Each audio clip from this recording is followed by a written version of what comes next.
안녕하세요. 오늘은 신약 21강 요한복음 3장에서 5장까지 하겠습니다. 모든 인간은 누구나 변화의 갈망을 가지고 있습니다. 이대로는 아닌 것 같다. 또 조금 더 잘 살고 싶다. 또 변화되고 싶다. 이런 생각을 하죠. 그래서 인간 내면의 본질적인 변화를 기독교에서는 거듭남이라고 이야기합니다. 가장 위대한 변화가 거듭남이죠. 요한복음 3장 거듭남에 대한 말씀입니다. 3장입니다. 니고데모 이야기는 여러분 너무 잘 아시잖아요. 근데 니고데모를 읽기 전에 왜 거듭나야 하는지, 그 다음에 어떻게 거듭나야 하는지, 그 다음엔 또 누가 거듭나야 하는지, 이 제목을 조금 질문을 생각하시면서 읽으시면 참 좋을 것 같아요. 다시 한 번만 더 할게요. 왜 거듭나야 하는지, 어떻게 거듭날 수 있는지, 그 다음에 누가 거듭나야 하는지, 물론 우리 다 하겠지만 한번 요 세 가지 질문에 집중해서 3장을 읽으시면 참 좋겠습니다. 예수님이 그러니까 니고데모가 밤에 찾아왔어요. 이때 밤이라는 단어는 영적인 어두운 밤일 수도 있고, 또는 니고데모가 다른 사람들에게 눈에 띄는 게, 자기가 유대인인데 예수를 찾아오는 게 꺼림칙하죠. 그래서 밤에 찾아왔을 수도 있습니다. 의견이 분분하지만 밤에 찾아왔어요. 그래서 질문을 합니다. 그랬더니 예수님이 니고데모의 질문에 답하기보다는 거듭나야 한다고 말씀하시고, 그 다음에 이 거듭나야 한다고 말한 대상이 누구냐면, 지금 니고데모는 유대인이고 말씀을 너무 많이 잘 알고 유대인 중에서도 아주 지도자였습니다. 이런 율법을 알고 말씀을 많이 아는 니고데모가 밤에 찾아왔어요. 근데 거듭남이라는 거예요. 자기네들 생각에는 내가 하나님 말씀도 알고 하나님도 믿고 있고 또 말씀을 가리키는 사람이라고 생각하지만, 예수님께서는 아시죠. 그러니까 거듭나야 함을 말합니다. 특히 거듭나야 한다는 얘기를 3번이나 이야기하세요. 3절, 5절, 7절. 밑줄 그어주세요. 3절, 5절, 7절. 이때 와가지고 라삐어 이렇게 불러요. 라삐어, 당신은 하나님께로부터 온 사람인 건 알겠다. 왜냐하면 하나님이 함께 하시지 않으면 당신이 일으키는 이런 일들이, 표적들이 일어날 수 없기 때문에 하나님에게서 온 줄은 알겠다. 이렇게 이야기합니다. 예수님이 사람이 거듭나지 아니하면 하나님의 나라를 볼 수 없느니라, 이렇게 니고데모에게 3번이나 이제 3절, 5절, 7절에서 이야기했는데요. 거듭나야 하는 이유를 뭐랑 연결시키셨냐면 하나님의 나라. 그래서 거듭남이라는 단어와 하나님의 나라를 연결하고 있습니다. 결국 하나님의 나라를 볼 수 없기 때문에, 이때 볼 수 없다는 얘기는 들어갈 수 없기 때문에 거듭나야 한다고 이야기하고 있습니다. 하나님 나라의 본질은 하나님의 통치이죠. 근데 우리는 전부 내 나라에 살고 내가 통치합니다. 내가 주도하고 내가 주인인 인생을 살고 있죠. 그런 인생이기 때문에 우리는 문제가 많고 방황도 하고 낭비도, 이 시간의 낭비, 인생의 낭비를 하고 있죠. 그래서 우리가 이건 아닌 것 같아 하고 잘못된 인생을 깨닫는 순간 그분을 내 인생의 주인으로 모시게 되죠. 그때가 바로 새로운 은혜와 새로운 기쁨과 새로운 평강을 우리가 경험하게 되잖아요. 그걸 하나님의 나라라고 말하죠. 하나님 나라의 본질은 로마서에서도 있잖아요. 의와 희락과 평강이라고. 그래서 예수님의 이 거듭남의 필요성을 말씀하신 건 니네들이 유대인이라고 또 예수를 믿는다고 그것만으로 당연히 하나님 나라의 백성이 되지 않는다는 걸 말씀하고 있고요. 성령으로, 물과 성령으로 다시 거듭나야 함을 이야기합니다. 그랬더니 이 니고데모가 못 알아듣고 어떻게 내가 모태에 들어갑니까? 얘기했더니 이제 물과 성령으로 나야 된다 그랬어요. 물과 성령으로 나야 된다는 건 무슨 의미냐면, 다시 말해서 영적인 출생을 해야 된다는 거죠. 위로부터 태어남, 위로부터의 거듭남을 말하고 있습니다.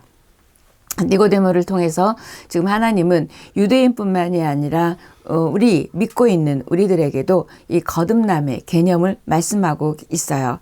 영적 거듭남입니다. 영적 거듭남은 하나님의 백성으로 새롭게 태어나는 어떤 과정이 반드시 있어야 되는데요. 그게 뭐냐면 세속적인 세상적인 그런 가치관이 이제 하나님 나라의 가치관으로 바뀌는 것이고 세상을 보는 관점도 달라집니다. 8절 바람이 임의로 불매 내가 그 소리는 들어도 어디서 와서 어디로 가는지 못하나니 성령으로 난 사람도 다 그러하니라. 성령으로 거듭난 사람은 어떤 원리로 어떻게 거듭나는지는 설명할 수 없어요. 성령의 일이니까. 그런데 느낄 수는 있다는 거예요. 그걸 지금 바람을 비유해서 이야기하고 있습니다.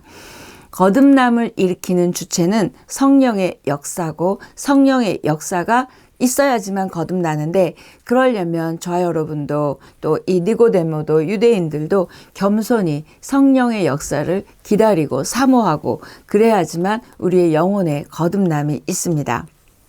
예수님이 니고데모에게 이스라엘 선생이 이것도 모르냐? 너가 율법을 가르치는 자인데 이것도 모르냐? 그러면서 내가 땅의 일을 말해도 못 알아듣는데 어떻게 하늘의 일을 내가 말하고 네가 믿겠니? 이런 이야기를 하시면서 14절 15절 이런 말씀을 하세요. 모세가 광야에서 뱀을 든 것 같이 인자도 들려야 하리니 이는 그를 믿는 자마다 영생을 얻게 하려 하심이라. 예수님이 들리시는 그 뭐죠? 십자가에 달리시는 목적이 믿음으로 영생을 곧 구원을 주시기 위함이라고 지금 14절 15절 말씀하셨어요. 그 십자가를 믿음으로 받아들이는 순간, 그러니까 보는 순간이 받아들이는 순간이겠죠. 이 받아들이는 순간 우리는 영원한 생명을 얻게 되고 거듭난다고 이야기합니다. 결국 니고데모와 예수님과의 대화의 초점은 이 복음의 핵심을 요약한 3장 15절 16절로 마무리 짓게 됩니다. 이 복음의 핵심 3장 15절 16절 우리 교회 오면 제일 많이 듣는 말 또 제일 먼저 배우는 말씀이기도 하고 또 우리가 전도할 때도 이 말씀을 제일 많이 하죠. 근데 이 3장 15절 16절 우리 애기들도 외우는 이 요절 말씀이 니고데모하고 거듭남의 이야기의 결론입니다. 15절 16절 이는 그를 믿는 자마다 영생을 얻게 하려 하심이니라. 하나님이 세상을 이처럼 사랑하사 독생자를 주셨으니 이는 그를 믿는 자마다 멸망하지 않고 영생을 얻게 하려 하심이니라. 자, 믿는 자 얻게 된다. 믿는 자 얻게 된다. 두 번 반복해요. 지금 15절 16절에 여러분이 밑줄 좀 그세요. 믿는 자마다 영생을 얻게 되고 또 좀 내려와서 믿는 자마다 얻게 되고 믿는 자 영생을 얻고 믿는 자 영생을 얻게 되는 것이 지금 뭐를 노뱀을 들어 올렸을 때 쳐다본 믿음으로 바라본 사람이 사는 것처럼 지금 십자가에 달리신 예수님을 믿음으로 바라보는 사람, 믿음으로 믿는 사람이죠. 우리는 바라보기만 해서는 안 되고 믿는 사람에게 이렇게 영생을 얻게 하려 하심이라고 말씀하고 있습니다. 이 3장 15절 16절 기독교의 진리를 대표하는 구절이고요. 어떤 신학자는 성경 전체를 압축해서 딱 한 단어로 한 절로 말하면 요한복음 3장 16절이라고 말씀할 정도입니다. 왜 그럴까요? 인류를 향한 하나님의 위대한 사랑이 표현되어 있습니다. 위대한 그래서 그 3장 16절 잘 보시면 제가 이제부터 계속 몇 개를 이야기할게요. 위대한 사랑의 근원은 하나님. 위대한 사랑의 대상은 세상. 세상은 누구죠? 온 인류입니다. 위대한 사랑의 크기는 이처럼. 그 다음에 위대한 사랑의 선물은 독생자를. 위대한 사랑의 행동은 주셨으니 위대한 사랑의 수혜자는 누구든지. 그 다음에 위대한 사랑의 통로는 믿음이요. 그 다음에 위대한 사랑의 결과는 멸망하지 않고 영생을 얻는 거예요. 지금 제가 반복되는 위대한 사랑의 대상, 수혜자, 행동 여러 가지 이야기해드렸어요. 이렇기 때문에 요한복음 3장 16절이 세상을 그렇게 어떻게 독생자를 주실 만큼 사랑하셨다는 거예요.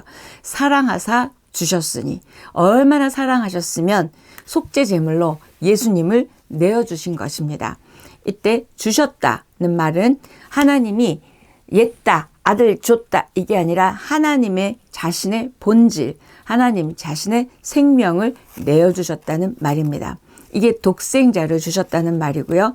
믿다, 얻다, 믿다, 얻다. 지금 반복되고 있습니다. 영생을 얻는다는 건 영적인 생명을 얻는 것이고요. 하나님의 생명을 얻는 것이고 이 생명을 얻는 순간부터 우리는 새로운 삶이 시작된 것입니다.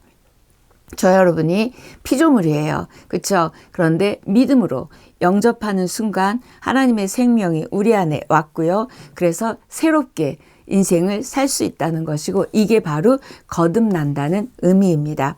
20절에 보면 악을 행하는 자, 21절에 진리를 따르는 자 이렇게 이 세상은 두 부류로 나누어지고 있어요. 악을 행하는 자와 진리를 따르는 자로. 그리고 이 빛에 대한 사람들의 태도가 지금 나오고 있습니다. 빛과 어둠이 공존할 수 없듯이 예수님을 따르는 삶과 죄에 빠져 사는 삶은 공존할 수 없다는 거죠. 저와 여러분의 삶이 빛 대신 예수님과 함께 하는지 아니면 함께 하지 않으면 어둠이 있고요. 어둠이 있으면 함께 할 수가 없는 거예요. 둘은 같이 공존할 수 없다는 거죠. 그래서 우리가 어둠의 일을 또 어둠의 생각을 하게 되면 그분과의 관계가 단절이 되고 무언가 계속 하나님 안에 가까이 갈 수 없는 거죠. 그래서 내가 반복해서 저지르는 죄는 또 어둠 가운데 있는 일은 무엇인가 한번 점검해 봤으면 좋겠습니다. 요한복음만 예수님과 세례 요한이 동시에 세례 베푸는 이제 사역이 나옵니다. 요한도 세례를 베풀고 있고 예수님도 베풀고 있으니까 요한의 제자들이 우리가 먼저 베풀었는데 저쪽도 베푸는데 저거 뭐죠? 왜 저쪽에 사람이 많이 가죠? 이러고 약간 시기, 질투에 섞인 말을 하게 됩니다. 그때 세례 요한이 오해를 풀어주지요. 3장 28절 30절 이야기합니다.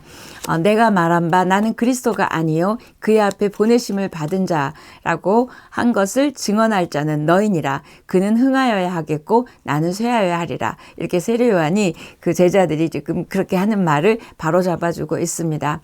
이렇게 세례 요한은 자기가 누군지 알았고 그 다음에 예수님을 그 증거하기 온 사람이라고 이야기합니다. 이런 세례 요한을 보고 선지자보다 나은 자라고 마태복음에서 11장에서 이야기했고 여자가 낳은 자 중에 가장 큰 자라고 놀라운 평가를 세례 요한에게 했었죠. 36절입니다. 아들을 믿는 자에게는 영생이 있고 아들에게 순종하지 아니하는 자는 영생을 보지 못하고 도리어 하나님의 진노가 그 위에 머물러 있느니라. 유대인들의 주장은 하나님을 믿지만 내가 예수는 못 믿겠다는 거예요. 하나님은 믿지만 그 아들을 인정할 수 없다는 거예요. 그래서 36절 같이 이야기합니다. 예수님을 믿는 것과 믿지 않는 것에 따라서 너희들이 영생의 여부가 결정되는데 그게 예수님께 순종하지 않는 자 위에 하나님의 진노가 임한다. 하나님을 믿는 것 갖고는 안 된다. 예수님을 믿는 그래서 거기 아들을 믿는 자에게 영생이 있대요. 예수 그리스도를 받아들이고 믿는 자에게 영생이 있다. 그 이야기를 지금 하고 있습니다. 4장입니다. 사마리아 여인 4장 아시죠? 그다음에 왕의 신하의 아들을 고친 사건이 나옵니다. 그리고 이 왕의 신하의 아들을 고친 게 요한복음에서 두 번째 표적입니다. 예수님이 이제 유대를 떠나서 갈릴리로 가실 때 4절에 사마리아를 통과해서 가야 되겠다라는 목적을 말씀하세요. 통과하여야 하겠는지라 이렇게 얘기하세요. 그거는 목적이 있다는 거죠. 그래서 그 하나님의 의도로 지금 그 길을 통과하는데 아마 사마리아 여인을 구원하시고 싶으셔서 그 길을 의도적으로 가십니다. 근데 사마리아인들은 그때 사람으로 취급하지 않았기 때문에 그 길로 다니지 않았어요. 그런데 지금 가고 있습니다. 6절에 보니까 야곱의 우물 때가 육시는 정오를 말하죠. 정오에 더우니까 물 길로 안 나오는데 이 사마리아 여인이 사람의 낯을 피해서 왔어요. 이때 유대 남성이 사마리아 여성에게 말을 거는 건 있을 수 없는 굉장히 충격적인 일인데 예수님이 이제 말을 걸고 물을 달라 그랬죠. 자, 여기서 뭘 볼 수 있냐면 편견을 넘어선 하나님의 사랑. 그 편견을 넘어선 발걸음이죠. 그래서 일부러 사마리아로 지금 가고 계세요. 10절 그 여인에게 이렇게 얘기합니다. 네가 만일 하나님의 선물과 또 내게 물 좀 달라 하는 이가 누구인 줄 알았더라면 네가 그에게 구하였을 것이요 그가 생수를 내게 주었으리라. 중요한 건 지금 예수님이 누구인지를 아는 것이라고 말한 게 지금 10절입니다. 그래서 예수님이 그 말을 해놓고 이 여인을 초대하죠. 14절에 내가 주는 물을 마시는 자는 영원히 목마르지 아니하리니 내가 주는 물은 그 속에서 영생하도록 솟아나는 샘물이 되리라. 그랬더니 여자가 그 말을 듣더니 저 그런 물 주세요. 목마르지 않게 해주세요. 했어요. 예수님이 하는 말을 다 알아듣지 못하고 진짜 벌컥벌컥 먹는 물을 생각했습니다. 이게 뭐냐면 나와 무관했던 예수이죠. 이 여인에게. 그런데 이제 선물을 제공할 수 있는 분 정도로는 알게 됐어요. 그래서 물을 달라고 이야기합니다. 그런데 예수님이 너가 남편이 5이 있었다고 자기의 걸 아는 거예요. 이 여인이 너무 놀랐어요. 이 여인이. 그래서 자기의 과거도 모르고 만난 적도 없는 예수님이 자기의 모든 걸 아시는 그것에 대해서 이 사람이 도대체 누굴까 생각했습니다. 그러면서 19절에 보니까 마침내 예수님이 그리스도이심을 알게 됐어요. 선지자 알게 됐죠. 19절 여자가 이르되 주여 내가 보니 선지자로소이다. 이제 선지자로 알게 됐어요. 관계가 없던 사람이 알게 됐고 그 다음에 선지자로 알게 됐어요. 자, 그때 주여 이렇게 불러요. 거기 주여의 밑줄 그으시고 그 다음에 선지자의 밑줄 그으세요. 이제 훨씬 더 많이 알게 됐어요. 주여. 그 다음에는 25절입니다. 여자가 이르되 메시아 곧 그리스도라 하는 이가 오실 줄을 내가 아노니 그가 오시면 모든 것을 우리에게 알려주시리다. 드디어 이제 메시아임을 알았어요. 메시아 그리스도임을 알았어요. 그리스도가 뭐죠? 왕, 기름 부은 자, 왕, 제사장, 선지자의 역할을 하는 거죠. 그래서 메시아인 거를 드디어 알아봤습니다. 선지자로 만났다가 이제는 예수님을 메시아로 만나는 단계까지 이 여인이 가게 됐어요. 주는 그리스도시입니다. 이 기독교의 신앙의 고백의 핵심을 이 여인이 하게 됐습니다. 그래서 이 사마리아 여자가 예수를 그리스도로 만나게 되고 그 다음 제일 먼저 한 일은 뭘까요? 물동이를 버려두고 물 길러 왔었는데 버려두고 동네로 가서 29절 사람들에게 내가 행한 모든 일을 내게 말한 사람을 와서 보라. 이는 그리스도가 아니냐. 와봐. 지금 그리스도다. 라고 지금 사람들이 어떻게 생각하는 거고 뭐고 다 없어요. 정말 만난 자의 이 놀라운 반응이 29절입니다. 그리스도를 증거하는 사람이 된 거죠. 그래서 와봐라 와봐라 얘기하죠. 이때 이런 과정 중에 참 예배에 대한 중간에 예배에 대한 가르침이 있어요. 21절부터 24절 너희가 예배할 때가 이르고 너희는 알지 못하는 것을 예배한다. 이렇게 참되게 예배하는 자들은 영과 진리로 예배할 때가 오고 예배하는 자들을 찾으시고 하나님은 영이시니 영과 진리로 예배할지니라. 이 말씀 여러분 너무 잘 아실 거예요. 이때 여인이 질문을 했었거든요. 우리는 여기서 예배드리는데 당신들은 이렇게 예배합니다. 이런 질문을 하니까 지금 21절부터 24절까지 예배에 대한 말씀을 하고 있습니다. 이때 영과 진리로 예배하는 것 밑줄 그으세요. 신령과 진정으로 예배를 드려야 하는 거죠. 신령과 진정이 뭘까요? 성령 안에서 예배드리고 진리 안에서 예배드려야 함을 말합니다.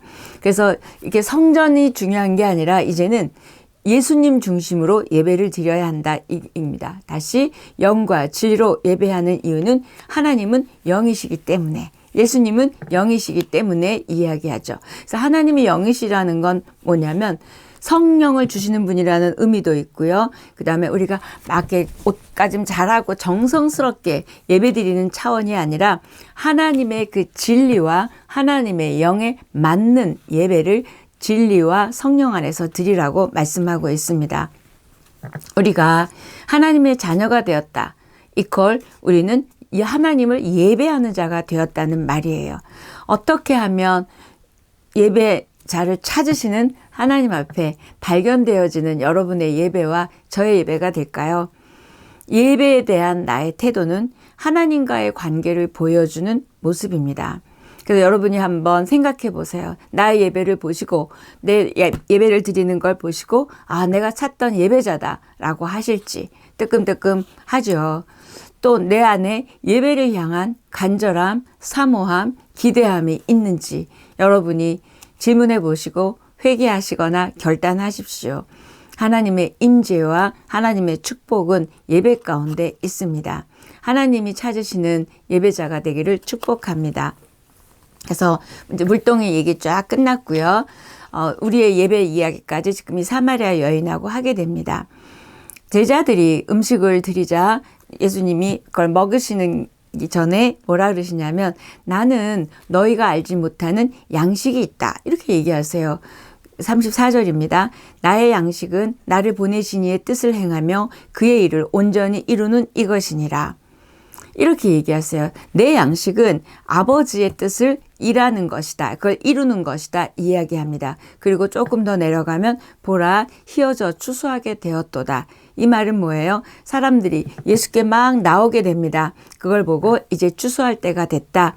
예수님을 믿고 받아들이는 자가 생기기 시작했음을 말합니다. 자, 두 번째 표적 왕의 신하를 고치는 이야기가 46절부터 54절까지 있는데요. 죽어가는 아들의 병을 고쳐달라고 가버나움에서 지금 가나까지 찾아왔어요. 굉장히 먼 거리입니다. 그랬더니 어이구 찾아왔네가 아니라 책망하세요. 너희는 표적과 기사를 보지 못하면 도무지 믿지 않는다. 너희는 꼭 표적만 보고 믿으려고 한다. 이때 기사라는 단어는 요한복음에서 여기밖에 나오지 않아요. 다 표적이라고 쓰는데 이 기사도 표적과 기사 거의 같은 의미이죠.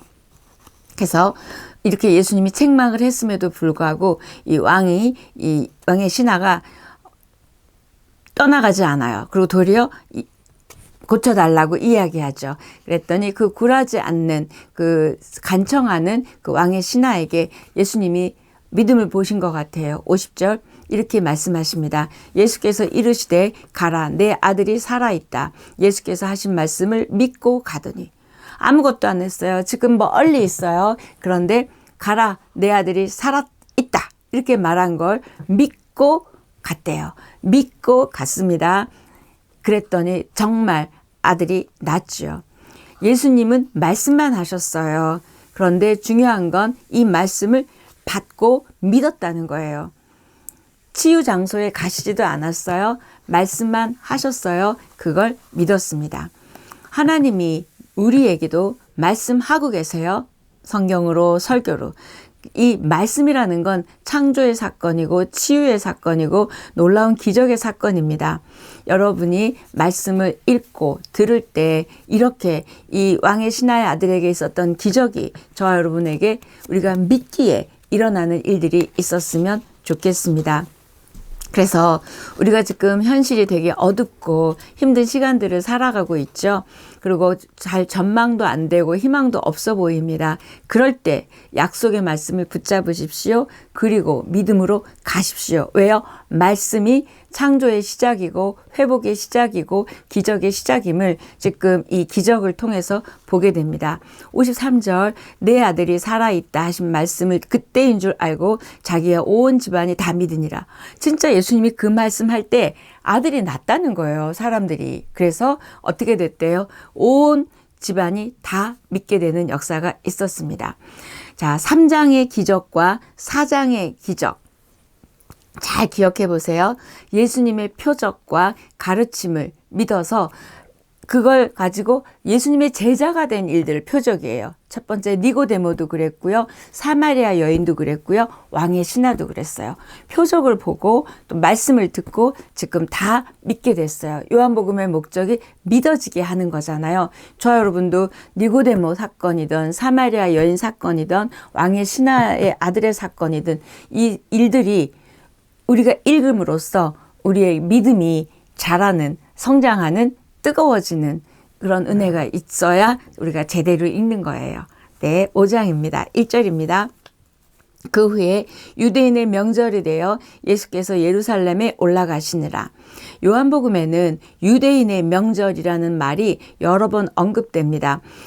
제가 게시글에 써놓을게요. 2장 13절, 6장 4절, 7장 2절, 10장 22절, 11장 55절 이렇게 유대인의 명절, 유월절도 있고 초막절도 있고 수전절도 있고 여러 개가 요한복음에 나오게 됩니다. 자, 5장에서 이렇게 유대인의 명절이 됐으면 막 명절 잔치를 하는 데를 가야 되는데 예수님은 절망과 연약한 자와 아픈 자가 있는 그런 곳으로 갔어요. 거기가 어디냐면 환자들이 모여 있는 베데스다 연못을 가게 됐습니다. 이때 베데스다라는 거는 자비의 연못이라는 뜻이에요. 그런데 진짜 이 자비의 연못 속에서 사람들이 자비를 받지 못한 거예요. 그래서 이 양문 옆에 있었는데 이때 양문은 우리 제사 지낼 때 양이 드나드는 문이었어요. 그래서 느헤미야 읽을 때 기억나세요? 느헤미야가 성전 수축할 때 제일 먼저 수축한 문이 양문입니다. 그래서 이 베데스다 못에 갔더니 38년 된 병자가 있었어요. 이게 요한복음의 세 번째 표적입니다. 그리고 이 베데스다에 대한 기록은 요한복음에만 나오고 있습니다. 38년 된 병자가 치유를 경험하기 위해서 그 회복에 놀라운 기적을 경험하기 위해서 절망의 자리에서 일어나기 위해서 무언가 필요한 게 있었어요. 그걸 읽으면서 여러분이 조금 발견했으면 좋겠는데 우리 예수님이 요구하는 반응, 예수님이 필요한 반응이 뭔지 보시는데요. 네가 낫고자 하느냐? 이 질문을 하시는 거예요. 아니 지금 38년이나 아픈 사람한테 이건 너무 이상한 질문 같잖아요. 결국 이 사람 안에 나을 거라는 희망과 회복될 거라는 기대가 없었어요. 그래서 이 사람 안에 먼저 이게 일어났어야 되는 거죠. 그래서 엉뚱한 질문 같지만 포기하고 있는 희망과 소망이 사라진 그 사람의 심령 가운데 물어봅니다. 그랬더니 이 사람이 네, 낫고 싶어요. 이러면 될 걸 뭐라 그러냐면 나를 물이 움직일 때 동할 때 나를 넣어줘야 되는데 사람들이 나를 넣어주지 않아요. 이런 이야기를 하는 거예요. 결국 내가 낫지 않은 건 다른 사람이 나를 도와주지 않았기 때문이다. 다른 사람의 탓을 하고 있어요. 우리도 뭔가 어려운 일이 있거나 힘들 때 다 다른 사람의 탓을 많이 하죠. 지금 이 38년 된 병자가 이렇게 얘기합니다. 이게 뭐냐면 절망에 익숙한 거예요. 포기한 삶에 익숙한 생각 패턴입니다. 삶의 스타일이죠. 그래서 예수님은 아마 이 사람의 이 마음부터 바꾸셔야 됐어요. 그래서 이 절망을 거부하고 날 거라는 확신, 또 낫게 하실 거라는 믿음이 있어야 되죠. 그래서 제가 읽으면서 그런 생각을 했어요. 물이 움직여야 낫는 게 아니라 이 사람의 마음이 움직여지고 믿음이 움직여져야 동하여야 낫게 하실 거라는 생각을 하게 됐습니다. 그래서 이제 예수님이 고쳐주셨죠. 일어나 내 자리를 들고 가라. 그러면 지금도 이 사람이 또 변명을 했어야 되잖아요. 내가 낫지도 않았는데 어떻게 일어나요? 이래야 되는데 그걸 들고 걸어갑니다. 그 절망 포기했던 것들이 치워졌죠. 그래서 이 사람이 걸어가게 되죠. 오직 주님의 그 살아있는 말씀만이 답이고 희망임을 또 이 베데스다 연못 38년 된 병자를 보게 됩니다. 변화의 시작은 저 여러분도 마찬가지예요. 절망의 끝이고 변화의 시작은 진짜 변화되기를 원하는 내 심정에 그런 동함이 있어야 되고요. 또 이 변화를 일으킬 수 있는 분은 예수 그리스도임을 알고 그분의 능력에 우리가 달려나가고 그분의 능력을 의지할 때 이런 기적이 일어나는 걸 보게 됩니다. 네가 낫고자 하느냐? 예수님이 여러분에게 질문하신다면 여러분은 어떤 부분이 달라지고 바뀌어지고 회복되기를 원하시는지요? 9절에 이날은 안식일이니 그랬어요. 아하, 이 안식일이라는 말만 나오면 또 갈등이 있겠구나. 이렇게 또 38년 된 병자를 고쳐줬으니 이 또 뭐 갈등이 있겠구나. 우리는 알 수 있어요. 큰 논쟁과 이제 갈등이 생기게 됩니다. 그래서 요한복음 2, 3, 4장의 표적들은 그들에게 믿음이 생겼잖아요. 근데 지금 좋은 믿음을 생산했는데 이 5장에 이 기적은 이제 갈등이 일어나는 거예요. 안식일에 있었기 때문에. 그래서 그 사람들이 유대인들에게 가서 마침 또 이 38년 된 병자 난 사람이 유대인에게 가서 자기를 고친 사람이 예수라고 이야기를 한 거예요. 16절 17절입니다. 안식일에 이런 일을 행하신다 하여 유대인들이 예수를 박해하게 된지라 예수께서 그들에게 이르시되 내 아버지께서 이제까지 일하시니 나도 일한다 하시매. 유대인들이 듣고 이제 박해를 시작하려고 합니다. 그랬더니 예수님이 그렇게 말씀하셨어요. 예수님이 하나님을 자신의 아버지라고 불렀잖아요. 아버지가 일하니까 내가 일한다. 그랬더니 또 이제 이들이 더 난리가 난 거죠. 안식일에 고친 것도 지금 문제인데 뭐 하나님 보고 자기 아버지라 그랬어? 동등하게 여겼어? 그래서 이제 잡아 죽이려고 하는 거죠. 그래서 생명보다 전통을 중요하게 여겼던 이 유대인들, 바리새인들이 생명을 귀하게 여기는 예수님을 이제 죽이려고 하는 그 상반된 모습들을 볼 수 있습니다. 저와 여러분도 이렇게 생명을 살리는 일을 해야 되는데 우리가 생명 살리는 일에 도움이 안 되고 통로가 안 된다면 우리도 영적 불임 상태인 거죠. 그래서 여러분의 삶을 통해서도 생명이 회복되어지고 돌아오는 역사가 있기를 바랍니다. 그래서 5장 19절에서 25절 쭉 보면 예수님의 자기의 신성, 그러니까 하나님의 아들임을 나타내는 선포해 주시는 말씀이 여러 개가 나와요. 아버지께서 행하시니 나도 한다.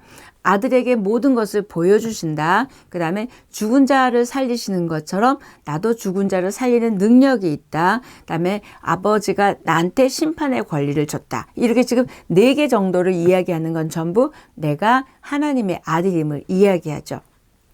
딱 간단히 말하면 나에게 이런 사역할 권세, 그 다음에 생명을 살릴 수 있는 권세, 심판의 권세를 나에게도 줬다. 아버지로부터 이런 권세를 받았다. 다시 말해서 예수 그리스도가 하나님의 아들임을 지금 이야기합니다.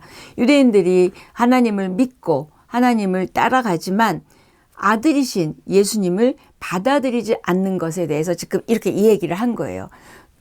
안 받아들이잖아요. 안 믿잖아요. 근데 나는 이런 권세들을 받았고 지금 그렇다고 얘기합니다.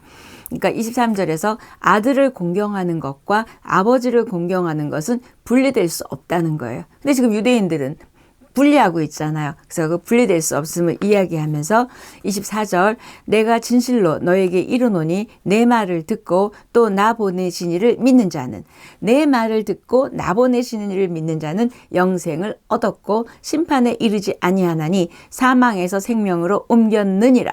옮겼느니라 밑줄 완료형입니다. 옮겼느니라. 사망에서 생명으로 옮겨질 게 아니라 옮겨졌대요. 어떻게? 내 말을 믿고 나를 보내신 이를 믿으면 저와 여러분은 믿었고 이미 옮겨진 줄 믿습니다. 맞죠? 지금 이 5장 24절의 말씀은 요한복음 3장 16절의 말씀을 다르게 표현한 거랑 같습니다.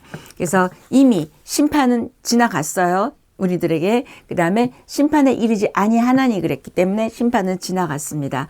이제부터는 어떻게 하면 내가 심판을 면하지, 그런 면할자로 살아가는 게 아니라 세상의 악과 우리가 싸우면서 당당하게 믿음으로 승리하는 우리임을 말하고 있습니다. 이게 바로 심판의 권세를 받은 자라는 거예요. 저와 여러분이 심판의 권세를 받았습니다. 사망에서 생명으로 옮겨지신 것 믿으시죠? 아멘.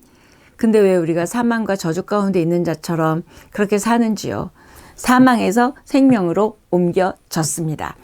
38절입니다. 그 말씀이 너희 속에 거하지 아니하는 이는 그가 보내신 이를 믿지 아니함이라. 유대인들이 하나님의 증언을, 말씀을 받아들이지 않는 것은 너희 안에 하나님이 그 안에 없기 때문이라. 그렇게 예수님을 받아들이지 않는 것에 대해서 이야기하고 있습니다. 요한복음을 읽을 때 거한다라는 단어가 굉장히 많이 나오는데요. 이때 하나님의 말씀이 거한다. 이건 뭐냐면 하나님과의 관계 속에서 내 안에 하나님의 말씀 예수 그리스도가 있고요. 그다음에 말씀이 거한다라는 건 그분이 거한다는 거예요. 그래서 같은 맥락으로 들으시면 됩니다. 예수님이 유대인들이 자신을 인정하지 않는 결정적인 이유는 42절이라고 이렇게 얘기하십니다. 그들의 마음속에 하나님을 사랑하는 마음이 없다. 니네들이 나를 받아들이지 않고 인정하지 않는 건 너희들이 하나님을 사랑하는 마음이 없고 말씀을 넣지 않았고 믿지 않았기 때문이다. 모세를 믿었다면 나를 믿었을 텐데 46절 47절 이는 그가 내게 대하여 기록하였습니다. 모세가 나에 대해서 썼었는데 너네 왜 모세를 믿으면 그 모세가 쓴 나 예수에 대한 말을 믿어야지. 그런데 이렇게 얘기합니다. 그러나 그의 글도 믿지 아니하거든 어찌 내 말을 믿겠느냐. 모세 글도 안 믿는데 어찌 내가 하는 말을 믿겠느냐 이야기하시죠. 그래서 예수님은 하나님을 잘 믿는다는 유대인들이 정작 믿음이 없음을 이야기하고요. 모세가 말했던 예수 그리스도에 대한 예표들을 믿지 않았음을 이야기합니다. 말씀 그들 안에 있었어요. 그러나 영생을 얻고자 성경은 율법은 읽었지만 영생을 주시는 말씀 자체이신 예수님은 믿지 않았습니다. 저와 여러분도 한번 체크해 보셔야 돼요. 말씀의 잣대. 두 번째 영광의 잣대입니다. 뭐냐면 유대인들은 하나님을 예배하고 영광을 올려드렸어요. 그런데 하나님 사랑이 없었어요. 하나님을 사랑하지 않았어요. 하나님 앞에 영광을 올려드리기보다 사람의 영광을 위하여 살아간 자라고 예수님은 그렇게 5장을 마무리하고 있습니다. 오늘 여기까지 하겠습니다.